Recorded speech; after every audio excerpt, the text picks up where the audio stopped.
নমস্কার বন্ধুরা, আজকে আমি চলে এসেছি নতুন একটা রেসিপি নিয়ে, সোয়াবিনের কারি। প্রথমে কড়াই বসালাম গরম করার জন্য। গরম হয়ে যাওয়ার পর তেল দিয়ে দিলাম পরিমাণ মতো। তারপর দিয়ে দিলাম তেজপাতা, দারচিনি, লবঙ্গ দুটো, এলাচ দুটো এবং কিছুটা পরিমাণ জিরে। এটা এবার ভালোভাবে গরম হয়ে যাওয়ার পর নাড়াচাড়া করে নেব। তারপর দিয়ে দেবো পেঁয়াজ কুচি। পেঁয়াজ কুচিগুলো যতক্ষণ না লাল হচ্ছে, ভাজা ভাজা হচ্ছে, ততক্ষণ নেড়ে যাব। একটু ভাজা ভাজা হয়ে যাওয়ার পর সামান্য রসুন বাটা, তারপর দিয়ে দেব আদা বাটা, দিয়ে আরও কিছুক্ষণ একটু নেড়ে চেড়ে নেব ভালো করে।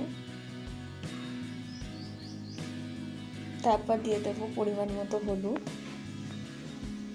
তারপর জিরে গুঁড়ো পরিমাণ মতো, তারপর পরিমাণ মতো দেবো ধনে গুঁড়ো, তারপর লঙ্কার গুঁড়ো দিয়ে দেবো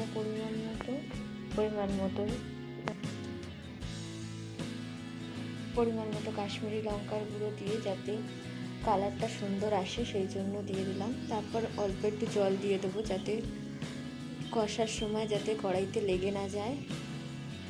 এবার ভালো করে নেড়ে চেড়ে নেব। তারপর দিয়ে দেবো স্বাদ মতো নুন, তারপর একটু টমেটো সস দিয়ে দেবো,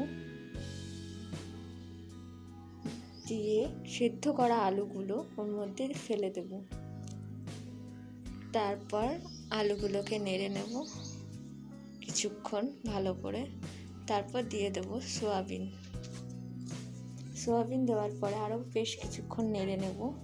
তারপর দিয়ে দেব জল দেওয়ার পর আরও কিছুক্ষণ নেড়ে নেব, নিয়ে ভালো করে নেড়ে নেব। তারপর দিয়ে দেবো ঢাকনা। 10 মিনিট পরে ঢাকনাটা খুলবো। এই দেখো বন্ধুরা কি সুন্দর রং এসেছে। তারপর দিয়ে দেবো গরম মশলা, তারপর দেবো ঘি যাতে গন্ধটা ভালো আসে, সেই জন্য লাস্টে ঘি পড়বে। তারপর আবার ভালো করে নাড়াচাড়া করে নেব এবং দেখুন কি সুন্দর লাগছে। তো বন্ধুরা, ভিডিওটা কেমন লাগলো অবশ্যই কমেন্ট করে জানাবেন এবং লাইক করবেন, আর ভালো লেগে থাকলে চ্যানেলটা অবশ্যই সাবস্ক্রাইব করবেন।